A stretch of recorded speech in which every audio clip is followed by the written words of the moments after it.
कहते थे सिद्दीकी तुम रहो, हम जाते हैं घूम।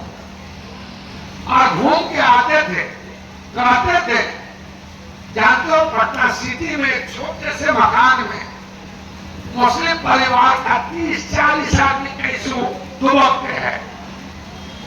तो हमारे मुसीबत में जो काम आता है और काम आया तो वो हमारा दोस्त है, दोस्त है। अब बहुत सारे लोग कहेंगे कि ये वजह है, वो वजह है, फलाना वजह है। अरे भाई, आप साथ देंगे, आप देते हैं, समझाने की हमारे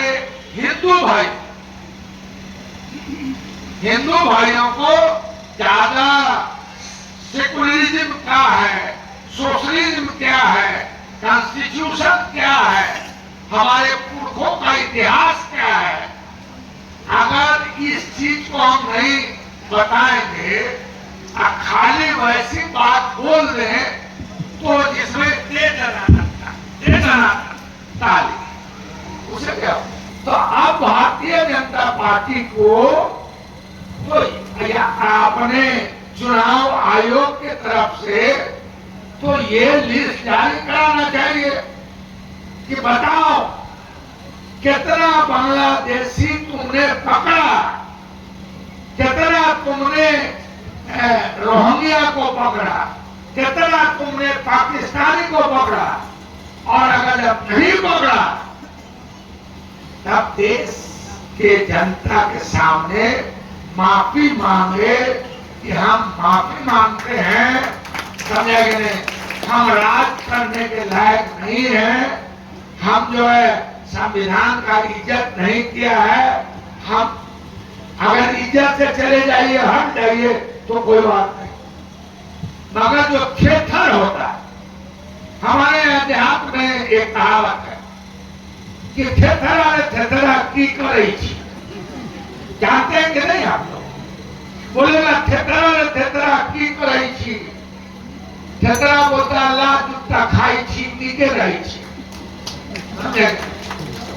हम तो चाहते हैं कि भाई आप इज्जत से जो गलती किए हैं उसके लिए देश से माफी मांगकर आप हट जाए, मगर ये थेथर है, ये इनको इन सारी चीजों का कोई मलाल नहीं। हमारे कहने का तात्पर्य यह था कि जो मेजॉरिटी कम्युनिटी है उसका दायित्व इस वजह से कि वो बड़ा भाई है, वो उसकी बड़ी ताकत है समाज को एक करने में और देश को मजबूत बनाने में, ऐसे तो सबका है। तो हम उस दृष्टि से कहा कि जो हमारे हिंदू भाई हैं उनको आजकल तो उन्मादी बनाने की एक संगठन और शक्ति के द्वारा की जा रही है। अब एक पार्टी ही ज़्यादा नारा लगा रहा है हिंदू मुसलमान, हिंदू मुसलमान। हम उस दृष्टि से उन पे कटाक्ष किया है, ना कि किसी धर्म और न किसी जाति पे किया है।